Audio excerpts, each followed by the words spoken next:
નિયમોનું ક્યાં અનદેખી નથી થતી એ પણ તપાસ થશે। પરંતુ રાજકોટ અગ્નિકાંડને લઈને સૌથી મોટો ખુલાસો, અત્યાર સુધીમાં આગમાં 25 લોકો ભડતું થયા।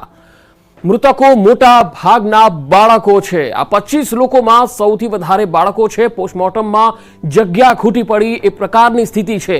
તક્ષશિલા, ઝૂલતો પુલ, હરણીકાંડ અને હવે બર્નિંગ ઝોન।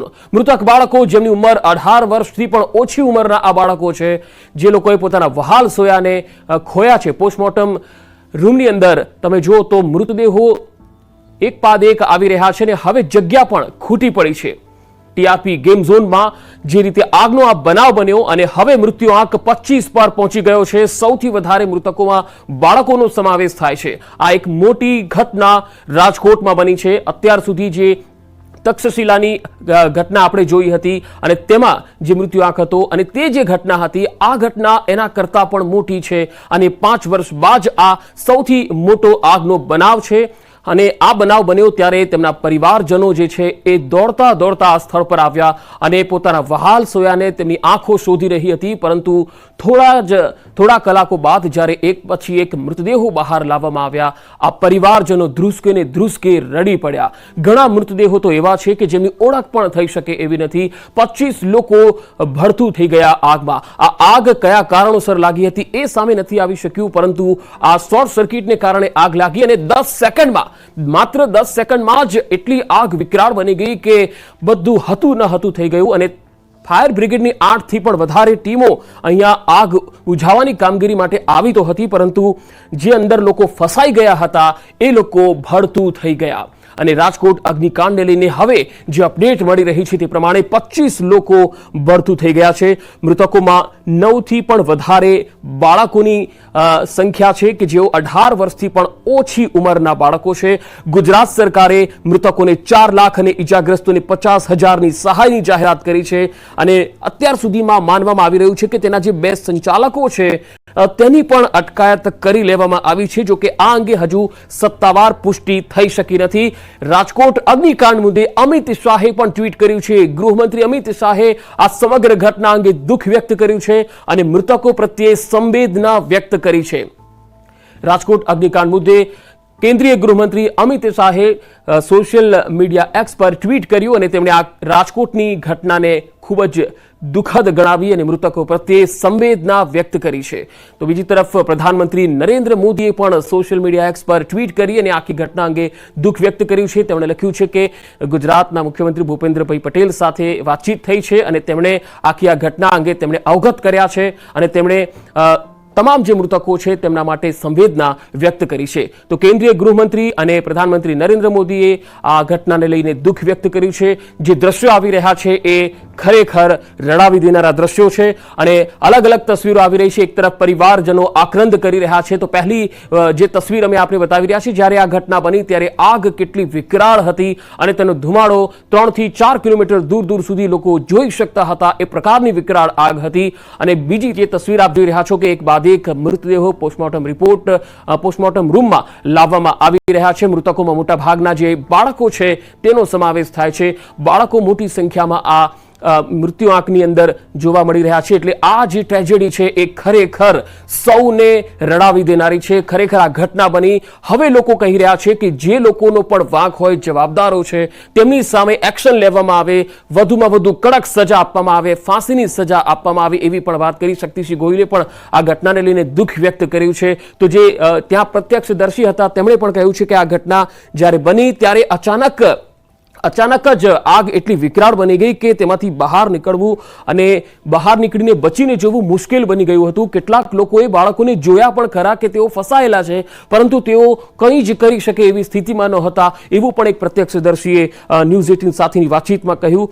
આગના પગલે 5 કિલોમીટર દૂર સુધી ધુમાડાના ગોટે ગોટા જોવા મળ્યા હતા। ખાલી 1 કલાકની અંદર જ 24 જેટલા મૃતદેહો હોસ્પિટલની અંદર પહોંચ્યા છે। વધુ એક મૃતદેહ થોડીવાર પહેલા પહોંચ્યો છે અને ટોટલ જે મૃત્યુ છે એ 25 છે, જેમાં સૌથી વધારે બાળકોનો સમાવેશ થાય છે। તો આ જે રીતે આ ઘટના બની છે, સૌ કોઈ આ ઘટનાથી હતપ્રત થઈ ગયા છે. આખું રાજકોટ આજે રડી રહ્યું છે, કારણ કે આ ઘટનામાં બાળકોની સંખ્યા સૌથી વધારે છે. પરિવારજનો આક્રંદ કરી રહ્યા છે. કોઈની બહેન છે, કોઈનો ભાઈ છે, કોઈનો દીકરો છે, કોઈની દીકરી છે. આજે પરિવારજનોને આક્રંદ કરતા તમે જોઈ રહ્યા છો. તેમાંના એકની તો દીકરી હતી જે ત્યાં સ્ટાફમાં નોકરી કરતી હતી. અને હાલ રાજકોટમાં અગ્નિકાંડને લઈને એક મોટો ખુલાસો આવી રહ્યો છે કે અત્યાર સુધીમાં આગમાં 25 લોકો બળથું થઈ ગયા છે.